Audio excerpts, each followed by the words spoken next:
Hello everyone, my name is AndrewAJT, and today we're going to go over the top 5 strategies to grow your pet collection in OSRS. So in the critical high-level goals video, I talked about how going for pet drops is a great way to improve your account, but I didn't really elaborate on how to get a lot of them, and they're actually not very hard to get if you go for them in the right way. I have 17 of them, and admittedly I am pretty lucky with pet drops overall, but if you know how to go for them effectively, you might find yourself also being a little lucky. Of course, because pets are RNG, I can't guarantee that these methods will get you more pets, but they certainly have worked for me in improving my pet collecting journey. If you don't know what pets are, they are rare cosmetic drops or rewards that you can get from fighting bosses or skilling and a couple other miscellaneous methods. Of course, none of this applies to real life. I love my cat Onesie. She's way more important to me than any pet in RuneScape would be. But without further ado, let's get into it, how to grow your pet collection in OSRS. Starting off the list at number 5, we have get on the board. What does this mean? Well, if you know anything about sports, you might know that get on the board means to get your first point or get your first run, and in this case, it's to get your first pet. This will be the only time in the video where I tell you to go get a specific pet. Basically, the pet you want to start out with, or get if you don't have already, is the Chaos Elemental pet, because this one is extremely easy to get compared to almost any pet in the game. Because it was basically the first pet released into Old School, they weren't really sure what to put the drop rates at, and they actually made this one quite easy to get. It's only 1 in 300 from the Chaos Elemental boss, which is really not bad at all. However, there's a huge misconception that you should go kill the Chaos Elemental boss to get this pet, and it's actually not the fastest method. There's an alternative way to get this pet from the Chaos Fanatic, which you're seeing here, and this has a 1 in 1000 drop rate, which you might think is much worse. However, you can fight this Chaos Fanatic boss much faster because it's more of a mini boss. In fact, with newer methods, for example the crossbow or maybe the twisted bow, you could probably finish this guy off in a matter of seconds. Of course, you're not guaranteed to get the pet within 1000 kills, but you also might get it before that. It only took me 67 kills, and this is a pretty fun pet to go for. It's in single combat, it's not too dangerous. There's a cannon spot, there's a altar you can use for free prayer. It's a really nice little pet to go for, and actually a very cool one, and one that I don't think is very newbie. And getting back to the original point, I think once you have your first pet drop, that's a good way to get the ball rolling. If you have no pets and you're just like, oh, I don't know what pet to go for, or I'm never going to get a pet, it can really help to get your first one, and you might have a snowball effect where you start getting a lot more.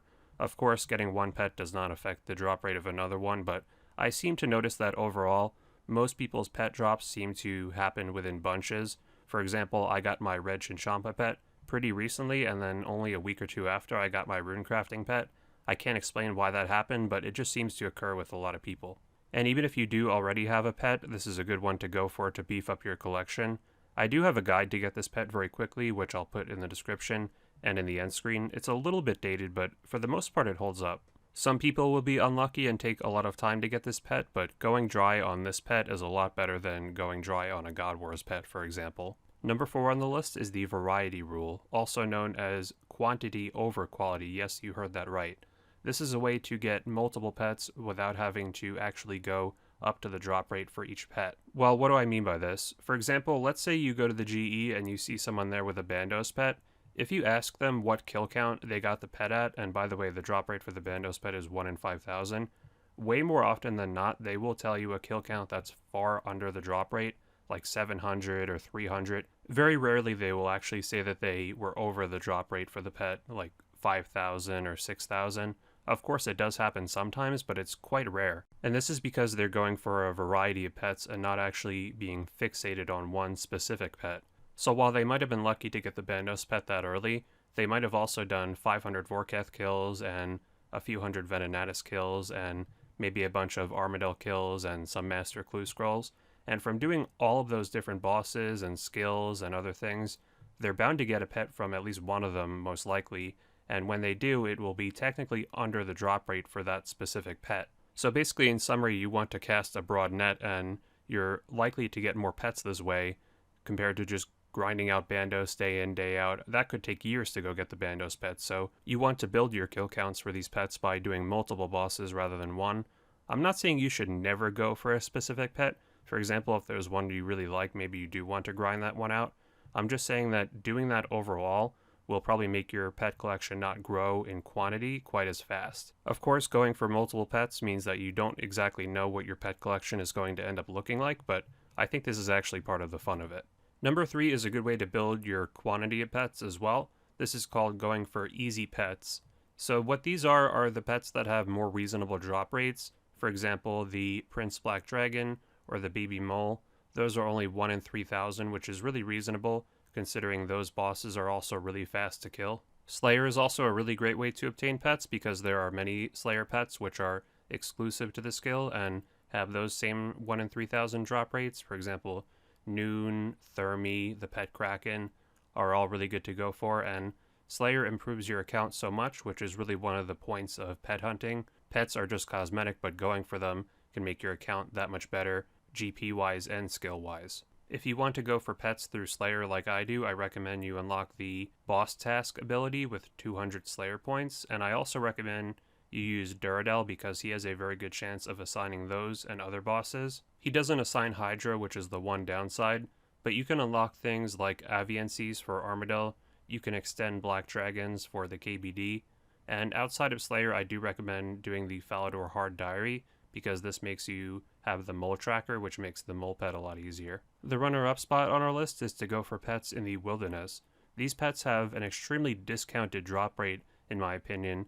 They have a drop rate of 1 in 2,000 despite the difficulty level being more towards pets that have a 1 in 5,000 drop rate. My theory as to why this is because they are in the wilderness and there is a risk of PKers, so maybe Jagex decided that they would make the drop rates for these much more common. But you can actually kill a lot of these bosses per hour, so these pets are extremely fun to go for despite the difficulty of having to tank PKers from time to time. Callisto is a great one to start with. You can get a group of friends together and just go with Verax and pray melee. It's really easy to do, or you can learn a safe spot for the solo method.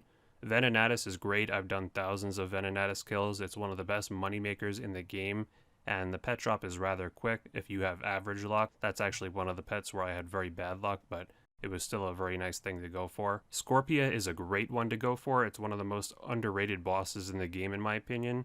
It's not really great to solo because you have to freeze the healers, but if you do it with a duo or trio, you can actually just have one person Ice Barrage or Blitz Scorpia, and then you just pile it with a trident, and it dies in a few seconds, and it respawns in 10 seconds, and you don't even have to pay attention to the healers, and you actually make pretty decent money. It's in pretty deep multi-combat wilderness, but PKers are actually not as common as you might think. The only one that kinda sucks is Vedion. It's pretty slow to kill, even though it has the 1 in 2,000 drop rate, so it's going to take you probably a long time to get the pet, and the GP per hour from it is decent, but it's not really amazing, and it's very luck dependent. I'd recommend you go for this wilderness pet last out of all of them, unless you're just bored. This is the only one that I still need to get. I have video tutorials for Venenatis, Vedion, and also wilderness escapes, which I'll link down below. An honorable mention is to make sure you insure all your pets right after you get them. You can do this with 500k by bringing them to Probita in Ardoin, and the way this works is whenever you die and lose the pet, you can reclaim it for 1 million. So for example, I lost my Supreme pet because I was an idiot, and I can reclaim it for 1 million right here. And you can do this an infinite amount of times once you've insured it, and this means that the pet is permanently tied to your account. There is no way to delete it off your account. Even if you got hacked or something, you're going to have it forever. I know it may seem obvious, but I actually knew a guy a long time ago who had a Dagonoth Rex pet, and he forgot to insure it, and he lost it sometime later on doing a Slayer task, so it's very important to do this.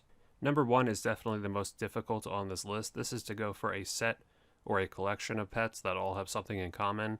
For example, you could go for all of the DK's pets, all of the wilderness pets like we just talked about. You could go for all of the Slayer pets. You could do what I'm doing and go for all of the God Wars pets. There's no specific definition of what a set is. It could be something as simple as all of the Tazar pets, and that means going for the Fight Caves and Inferno pets, which is just 2 of them. You could go for all the pets that have the same drop rate. I've heard of pretty creative examples like going for boss pets that are from bosses that existed on the game's release, such as the KQ and the KBD, Mole and the DK's bosses. A fun one I've heard of is going for all of them that have a transform option, and this is cool because they're not necessarily related to each other. For example, the Corporal Beast and the Calphite Queen But most importantly, just have fun with it. Going for pet shops is not meant to be a long grind that's going to bore you out. It's supposed to be something fun. That's why keeping the variety and going for all these different pets at the same time makes it really enjoyable in my opinion, and a great way to improve your account. Make sure you like this video if you enjoyed. I'll bless everyone who likes the video with good pet luck for the next 5 years. I can't promise it'll make a difference, but who knows, maybe it will.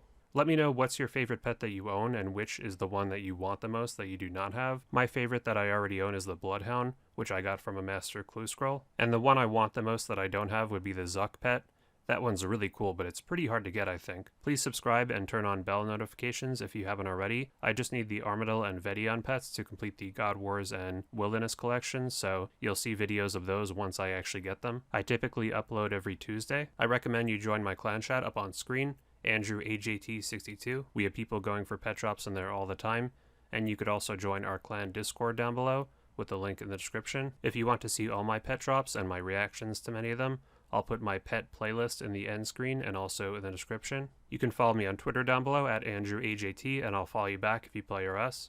You can follow me on Twitch down below. And if you want to be extra generous and support the production of future videos, you can check out my Patreon page with the link in the end screen. Thank you all so much for watching and for all your support. I'll see you guys next Tuesday.